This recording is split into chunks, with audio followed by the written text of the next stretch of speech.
ಸಿಎಂರನ್ನ ಭೇಟಿ ಮಾಡಿದ್ರೆ ಏನಂದ್ರೆ ಸಿಎಂ ಇದನ್ನ ಪೊಲೀಸರು ಇನ್ಫಾರ್ಮ್ ಮಾಡಿ ಸೂಕ್ತ ಕ್ರಮ ಜರುಗಿಸಕ್ಕೆ ಹೇಳ್ತೀನಿ ಅಂತ ಹೇಳಿದ್ದಾರೆ.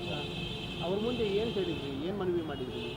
ಏನಾಗಿದೆ ಅಂತ ಹೇಳಿದ್ರೆ, ನಿನ್ನೆ ಯಶವಂತಪುರದಲ್ಲಿ ಸುನಂದಮ್ಮನವರು ಒಂದು ಸಾಕ್ಷಿ ಮನೆಗೆ ಹೋಗ್ಬಿಟ್ಟು ನೀವೇನಾದರೂ ಮುನ್ರತ್ನ ವಿರುದ್ಧವಾಗಿ ಏನಾದರೂ ಸಾಕ್ಷಿ ಹೇಳೋದು ಏನಾದರೂ ನೀವು ಮಾಡ್ದೆ ಅಂದರೆ ಇಡೀ ನಿಮ್ಮ ಮನೇಲಿರೋರು ಅಷ್ಟು ಜನನ್ನು ಬೆಂಕಿಗೆ ಕೊಳ್ತೀವಿ ಅಂತೇಳಿ ಬೆದರಿಕೆ ಹಾಕಿ ಬಂದಿದ್ದರು. ಅವರು ಹೋಗಿ ಇದನ್ನು ದೂರು ಕೊಟ್ಟು ಅದು ಕಂಪ್ಲೇಂಟ್ ಆಗಿದೆ.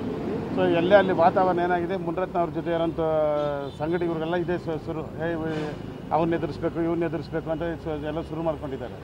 ಅದಕ್ಕಿಂತ ಹೆಚ್ಚಾಗಿ ಮುನಿರತ್ನಮ್ಗೆ ಈ ಥರ ಈ ಕೃತ್ಯಗಳು ಎಸೆಯೋದಕ್ಕೆ ಸಪೋರ್ಟ್ ಮಾಡ್ತಾರಂತಾಗ ಒಬ್ಬ IN ರೆಡ್ಡಿ ಅಂತ ಒಬ್ಬ ಇನ್ಸ್ಪೆಕ್ಟ್ರು ಆತ ಇನ್ನೂ ಡ್ಯೂಟಿಯಲ್ಲಿದ್ದಾರೆ.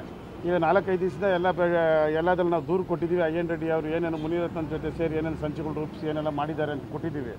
ಆದರೂ ಅವರು ಇನ್ನೂ ಅಧಿಕಾರದಲ್ಲಿದ್ದಾರೆ. IN ರೆಡ್ಡಿ ಅಂತವ್ರಿಗೆ 1 ಗಂಟೆ ಹೊತ್ತು ಟೈಮ್ ಕೊಟ್ಟರೆ ಸಾಕು, ಎಂಥ ಸಾಕ್ಷಿ ಆದರೂ ಅದು ನಾಶ ಮಾಡಿಬಿಡ್ತಾರೆ. ಇಂಥ ಕೃತ್ಯ ನಡೆದೇ ಇಲ್ಲ ಅನ್ನೋ ಮಟ್ಟಕ್ಕೆ ಅವರು ಅದನ್ನು ತೋರಿಸ್ಕೊಟ್ಬಿಡ್ತಾರೆ. ಅಂಥವ್ರು ಇನ್ನೂ ಡ್ಯೂಟಿಯಲ್ಲಿದ್ದಾರೆ ಅಂತ ಹೇಳಿದಾಗ IN ರೆಡ್ಡಿ ಭಾರಿ ಇನ್ಫ್ಲೂಯೆನ್ಸ್ಡ್ ಪರ್ಸನ್. ಅದ್ರ ಮೇಲೆ ಏನೇ ದೂರು ಮನೆಯಲ್ಲ ನೋಡಿರಬೇಕು. ಅದು ಯಾರ್ದು IAS ಒಬ್ಬ ಅಧಿಕಾರಿದು ಫೋನ್ ಕದಲಿಕೆ ಮಾಡಿ ಏನೋ ಕೊಟ್ಟರು ಅಂತೇಳಿ ದೂರೆಲ್ಲ ಬಂತು. ಬಟ್ ಬೇರೆ ಯಾರ್ಯಾರು ಅವ್ರ ಮೇಲೆ ಒಬ್ಬ ಇನ್ಸ್ಪೆಕ್ಟರ್ ಮೇಲೆ ಸಣ್ಣ ಅಲಿಗೇಷನ್ ಬಂದರೆ ಇಮಿಡಿಯೇಟ್ ಸಸ್ಪೆಂಡು. IN ರೆಡ್ಡಿ ಮೇಲೆ ಈ ಥರ 2-3 ಅದು ಇನ್ಸಿಡೆಂಟ್ಗಳಾಗಿದೆ.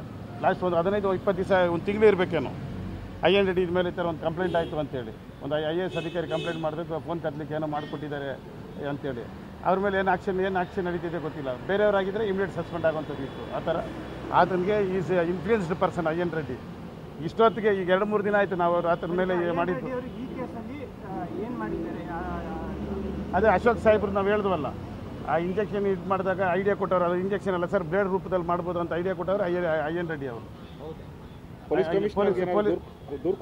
ಕೊಟ್ಟಿದ್ದೀರಿ ಸರ್, ಎಲ್ಲ ಕೊಟ್ಟಿದ್ದೀವಿ. ಟೋಟಲಾಗಿ ಎಲ್ಲನೂ ಕಂಪ್ಲೀಟಾಗಿ ಡೀಟೇಲ್ಡಾಗಿ ಇದು ಮಾಡಿದ್ದೀವಿ.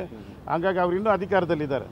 ಹಂಗಾಗಿ ಇಷ್ಟು ಅವ್ರಿಗೆ ಇಷ್ಟು ಟೈಮ್ ಸಾಕು, ಸಾಕ್ಷಿ ನಾಶ ಮಾಡಿಬಿಟ್ಟು ದೂರದಾರನ್ನೇ ಕರ್ಕೊಂಬಂದು ಹೇಳಿಸ್ತಾರೆ. ನಾವು ಇಲ್ಲ ಸರ್ ಇದು ಸುಳ್ಳು, ಯಾರು ಬೆದರಿಕೆಗಿಂತ ನಾವು ಹೇಳಿದ್ವಿ ಅನ್ನೋ ಮಟ್ಟಕ್ಕೆ ಅವ್ರನ್ನ ದೂರದಾರನ್ನೇ ತಿರ್ಚುವಂಥ ಶಕ್ತಿ ಅವ್ರ ಹತ್ರ ಇದೆ. ಹಂಗಾಗಿ ಇದಕ್ಕೆಲ್ಲ ಕಡಿವಾಣ ಹಾಕೋದಕ್ಕೆ ನಮ್ಮ ಮುಖ್ಯಮಂತ್ರಿಗಳಿಗೆ ನಾವು ಆಲ್ರೆಡಿ ದೂರು ಇವತ್ತು ಕೊಟ್ಟು ಬರ್ತಾ ಇದ್ದೀವಿ ಸರ್. ನಿಮ್ಮ ಮನವಿಗೆ ಅವ್ರು ಏನಂದರು?